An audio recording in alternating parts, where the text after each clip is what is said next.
Just about everyone has heard of the ancient Roman Empire. Its mighty military, grand architecture, and the gladiators of the Colosseum. The Roman Empire ruled over a huge part of the world for literally hundreds of years. But did you know that before all of that, Rome was just a tiny village on a river? How did it get so big and powerful?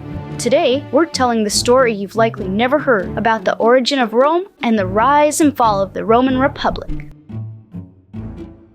According to Roman mythology, the story of Rome begins with two twin brothers named Romulus and Remus. When the brothers were just babies, their mother was forced to abandon them on the banks of the Tiber River, a mighty river in Italy. The boys were carried away by the river, and later found and cared for by wolves. Eventually, a shepherd discovered the boys in the wilderness and raised them in his own village. When they grew up, they decided to start a village of their own near the Tiber River. The two brothers couldn't agree on which hill near the river to build the village. The argument got so heated that Romulus killed his brother Remus and founded the village on the hill of his choosing around 750 BCE. The village was named after him, Rome. Romulus and his followers grew the village into a city, and Romulus was the first king and ruled for many years. The spot Romulus picked was amazing. It was near the Tiber River, which is great for trade from the sea. The city of Rome was on the east bank of the river, so it helped provide a physical barrier from invaders. The Apennine mountain range protects from the east, and the Alps provided a strong barrier to the north. After Romulus died, more kings came after him. Over a span of 200 years, the city had 7 different kings. Rome grew in influence and power. The Romans had many neighbors that they interacted and traded with regularly, especially the Etruscans. The Etruscans controlled the northern part of the Italian peninsula. The Etruscans were a seafaring people and traded with the Phoenicians and Greeks. They even dressed like the Greeks, used Greek methods for art and writing, and even worshipped the same gods as the Greeks. This Greek influence passed along from the Etruscans to the Romans. The Roman alphabet, which we refer to as the Latin alphabet, was developed from the Etruscan alphabet, who borrowed theirs from the Greeks, who developed their alphabet from the Phoenician alphabet. The Greeks worshipped the gods of Olympus, such as Zeus, god of thunder, Poseidon, god of the sea, and Ares, the god of war.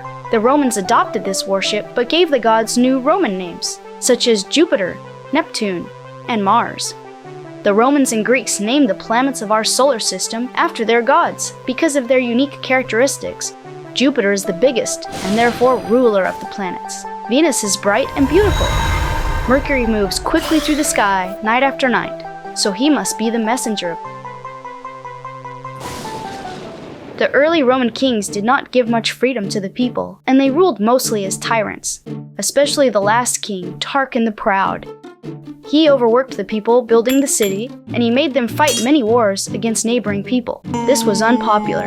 The people rose up against him, and he was removed in 509 BCE. At this time, the people of Rome wanted a new government, so they formed a republic, which is a government where the citizens choose leaders to act as their representatives in the government. The Roman Republic had a complex government structure. The main council of representatives was called the Roman Senate. The Senate was made up of highly respected and wise individuals appointed by consuls or censors. This group counseled and debated together to propose laws for Rome and administer some of the military and domestic affairs of the people. They also gave counsel to the assemblies. 2 of the senators were chosen yearly to act as consuls, or executive leaders, kind of like a president. They were selected by the Centuriate Assembly. The consuls would approve or veto laws passed by the Senate. They also made some executive decisions for the whole republic. There were always 2 consuls to make sure that no one person had too much power. Roman assemblies were bodies of Roman citizens who acted as representatives to make laws and elect judges and to try cases of law. This body was designed to be the voice of the people. There were several different assemblies for different purposes. At first, the representatives in the Roman Republic were all from the wealthy upper class of the people. They were called Patricians. Regular lower-class citizens, or plebeians, were not able to become senators or assembly members. This led to a lot of contention in the early Roman Republic, because the soldiers in the Roman army were mostly plebeians. The plebeians were dying for Rome, but they didn't feel represented in the Senate. In 494 BCE, the plebeians started going on strike and refusing to work or fight until they were better represented. And it worked! This is called the Conflict of Orders, and it went on for over 200 years. This led to many reforms that gave the plebeians more of a democratic voice in government, including the formation of a government council called the Council of the Plebes. During the time period of the Roman Republic, Rome was growing rapidly because of trade, but they had a major competitor, Carthage. Carthage was a city founded by the Phoenicians around 800 BCE, and it had been a trade powerhouse for centuries. There was a lot of tension between Rome and Carthage over trade and territory, and it spilled over around 270 BCE when the two nations went to war over control of the island of Sicily. This was the beginning of 3 great wars lasting over 100 years, known in history as the Punic Wars. Punic was the Roman word for Phoenician. At the beginning of these wars, Rome didn't really have a navy, so they did not know how to fight very well on the water. They had mostly fought wars on land back on the Italian peninsula, but that didn't stop Roman military leaders from capturing enemy ships and copying their design to build a Roman navy to fight the Carthaginians. The ships had many professional soldiers that were strong enough to row them and steer them very quickly. The front of the ships had a strong, pointy bronze tip called a prow. During sea battles, the soldiers would try to ram the prow of their ship into enemy ships to break them and sink them. During the Punic Wars, the Romans greatly strengthened their military. The Romans adapted and learned from their enemies to improve their own military might. The Romans prevailed over Carthage in all 3 wars and eventually destroyed the city of Carthage completely.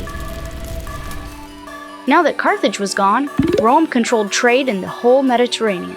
Over time, in addition to controlling Carthage, the Roman military took over Greece, Spain, and Gaul, which is present-day France. Even though the Roman Republic was strong against its enemies, it was starting to become weak within. Constant disagreement between the politicians and the Senate threatened to bring the Republic to a civil war. The Senate was trying to limit the power of various influential politicians, and 3 of them decided to work together secretly to support each other and control the entire government. These men were Marcus Crassus, the richest man in Rome, Magnus Pompey, a great military leader, and the third was a gifted politician and military commander named Julius Caesar. Caesar was the youngest of the 3. Their secret power alliance is known today as the First Triumvirate. They weren't the official rulers of Rome, but by supporting each other's proposals, they were able to help one another gain power and influence over the Roman government. Their alliance did not stay secret for long, and the Roman Senate did not like the Triumvirate. Less than a decade after it formed, the Triumvirate started to fall apart. Crassus was killed in a military campaign, leaving Pompey and Caesar to struggle for control. Pompey turned to the Senate to support him in becoming the sole ruler of Rome, but Caesar had a plan of his own. Caesar rebelled and marched his military force to Rome against Pompey, and he won. Julius Caesar then became the leader of all of Rome. His title was dictator perpetuo, which means dictator for life. During his rule, he made lots of changes in Rome. He helped redistribute land to the poor and to his war veterans. He created a new calendar system called the Julian calendar, which is the basis of our modern Western calendar. He made allies with other powerful rulers, including Cleopatra, the pharaoh of Egypt. He greatly increased the size of the empire. He even ordered that Carthage and other conquered cities should be rebuilt. He mostly ignored the Senate or forced them to pass his reforms. He was very popular with the people of Rome, but he was very unpopular with the senators. They were afraid he was becoming too powerful and would abolish the Senate. So on March 15, 44 BCE, a day known as the Ides of March, Caesar attended what he expected to be a normal Senate meeting. Instead, it was a trap. The senators all pulled knives out of their togas and killed him. The 2 main senators that planned this were named Brutus and Cassius. Civil war followed as some of Julius Caesar's old supporters decided to fight against Brutus and Cassius.